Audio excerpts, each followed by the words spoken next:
Hello there and welcome back. In this video I will be building the Sonderkraftfahrzeug 182 Tiger 2, better known as King Tiger, from Meng in 1:35 scale. I hope you enjoy and let's begin the construction. The first steps are the road wheels. Like most German late war tanks, the King Tiger has a large amount of interlocked wheels.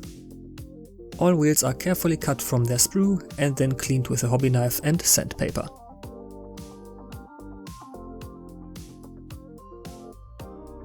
You can choose between two different bolt styles for the wheels. The instructions give zero information if they are for different variants or time frames, so I chose the ones that are more detailed. Each road wheel is made using 4 different parts. The polycaps are inserted into one half and then the other half is glued on top. Make sure to not glue the polycap and keep it movable. Don't be worried that there is no polycap inside the drive sprocket, it gets added into the transmission later on.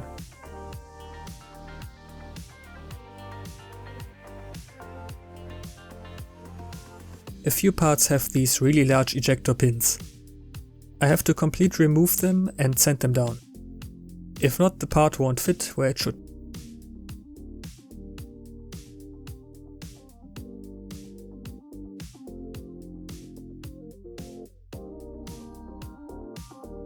The suspension in this version is not movable. Every swinging arm has one little guide to line them all up.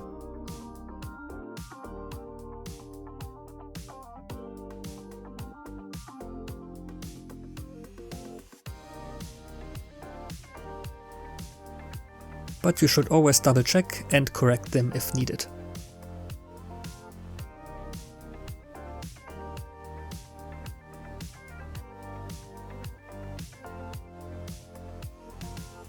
There is a small spacer on every second arm for the wheels that has to be added.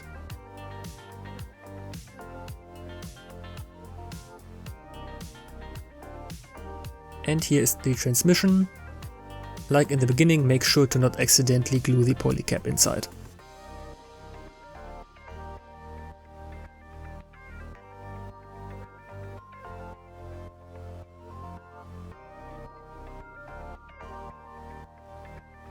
Now I can attach all wheels without gluing them and make sure everything is in the correct position.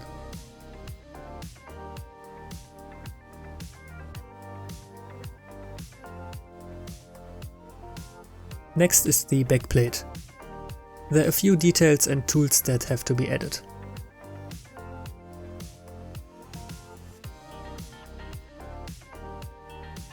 While I am building, let me tell you a little bit about the future content on this channel. As you might have noticed, I have stopped with the weekly uploads. This has 2 reasons. First, my personal life is getting a little bit more busy right now and will probably stay like that until next year. And second, I chose quality over quantity. I want to focus more on building videos and less on kit reviews. But I will still review special or new kits in the future, just not every week.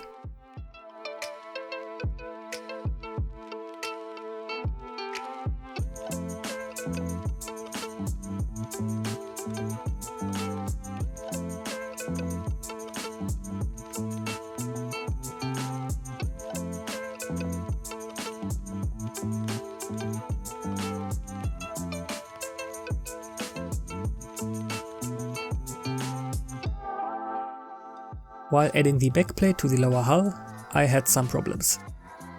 The fit was very tight and basically impossible. That's why I had to sand and widen these parts. Luckily everything is hidden on the inside and won't be visible later.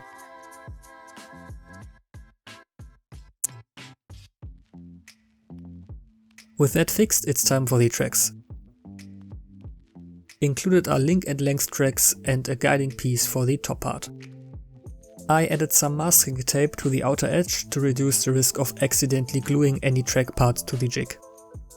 The flat piece is added into the marked hole, and then you have to add the single links in an alternating pattern. You could glue them already, but I wanted to dry fit them first.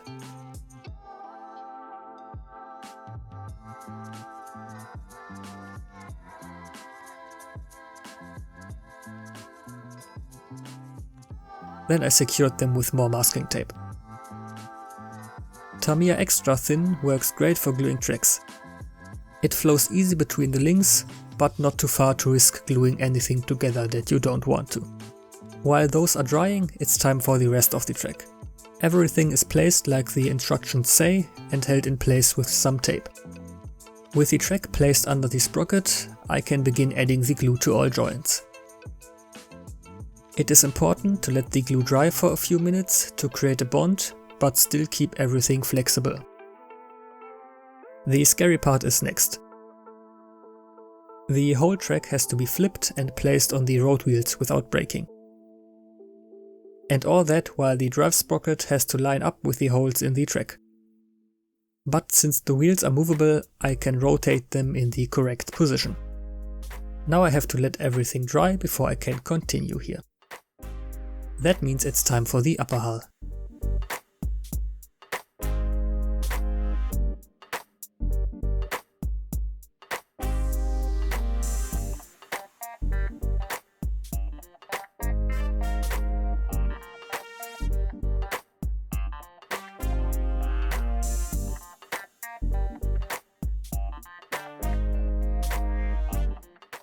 For the engine deck, the kit includes a sheet of nicely detailed photo-etched parts. These won't work with regular plastic cement and need superglue instead.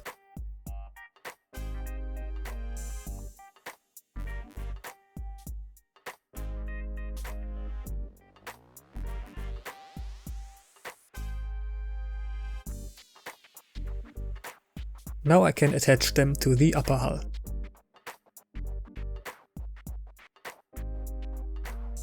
All remaining details like crew hatches, tools and towing cables are added next. I have to say I'm really surprised with the quality of this kit. It's not like a Tamiya kit, but Tamiya is a league of its own. And the best thing is, this kit costs only €25, at least for me. For the amount of details, photo-etched parts and even figures, as you will see later, that is a really good deal. I also have the Meng Jagd Panther I want to build in the future, and I'm hoping for the same quality or even better, since that one was more expensive.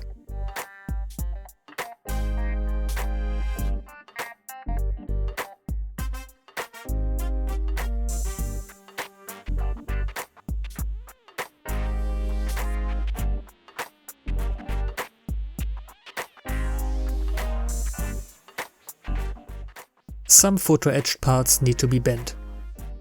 Meng was so nice to include sort of a stamp to help you get the right bend. Simply add the grill into the first half and then firmly push the second half down.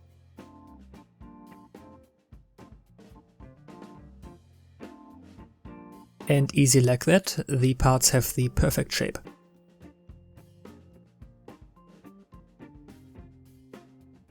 Fusing lower and upper half together had no problems. And this is what I saw when looking at the turret sprue. This part is completely bent and deformed due to the flimsy design. To my luck, it is the outer part of the turret that gets glued together with the undamaged inner part.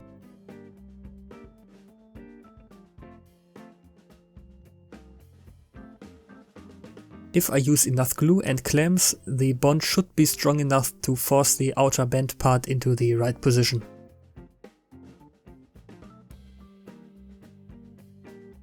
I should better let this dry for a full 24 hours to not risk any further damage.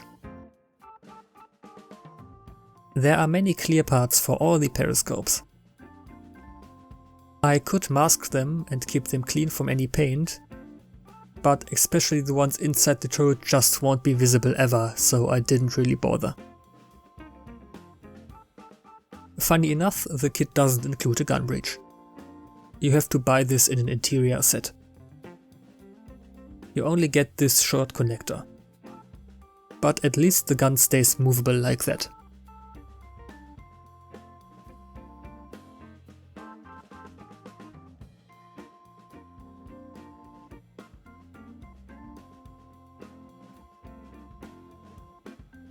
The periscopes on the top of the turret are all covered.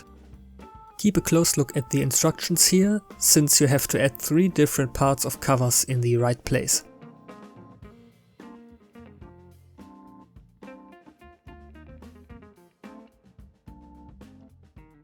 Now I am adding some brackets for the replacement tracks on the turret. They will help to break up the otherwise empty turret surface nicely.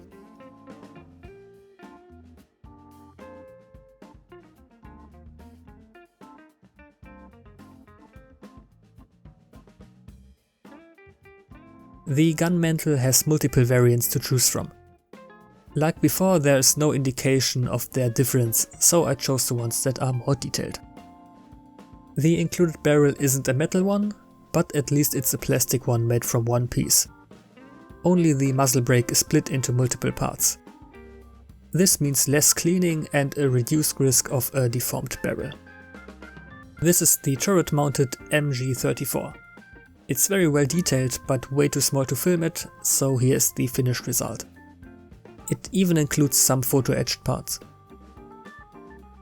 Next to the Tiger there are 2 crew figures included. Their quality seems alright, but let's see how they fit. After cleaning the connectors, I have to search the parts for seam lines. These have to be removed with great care, since they can easily turn down the final look.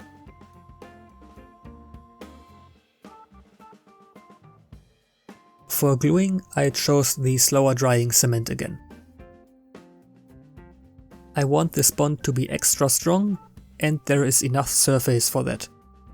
It also helps to fill some micro gaps.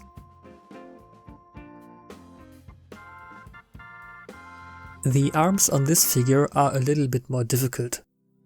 They are holding a binocular that has to be placed directly in front of the face. But since the glue has a slower drying time, I can adjust the arms easy. I do not want to glue the head in right now to keep it separate for easier painting. That is why I have to dry fit the head and then adjust the binoculars. The second crewman has his arm resting on the top of this hatch. Like before, I can adjust the arm into the right position due to the slow setting glue.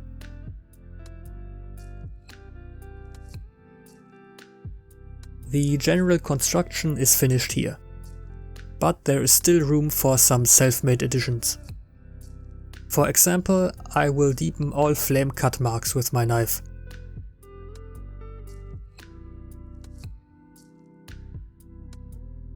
Then I can smooth everything with Tamiya extra thin. Next are the fenders. I like them, but I like them even more when they are damaged. For that I will cut out a few segments. I can use the raised part as a guide for a clean and straight cut.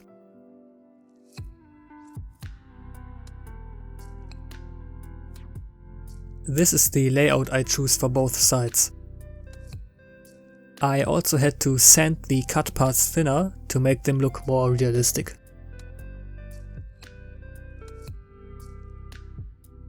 These fenders would rarely stay undamaged and were often bent.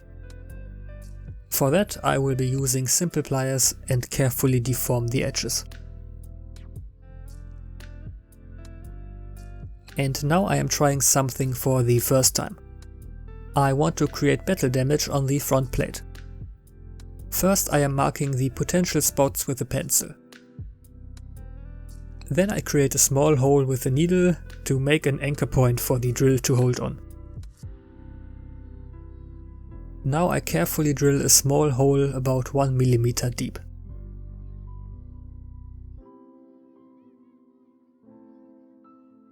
The hole is then filled with Tamiya putty. The exact amount is not that important because you can clean up the excess later.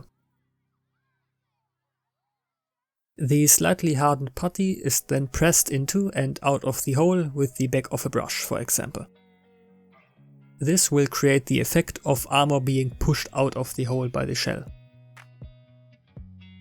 When the putty has dried further, I can use the tip of my blade to remove all unnecessary and unwanted parts.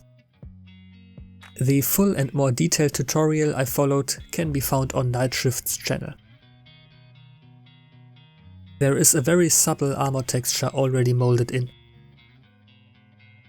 But just like I did on my previous kits, the texture can be improved. I am using AK's modeling putty thinned with some water and some old brushes.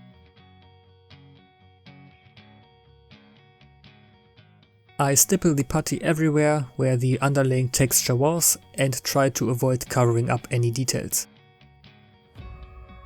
After drying, I sanded the surface with a fine grit sandpaper.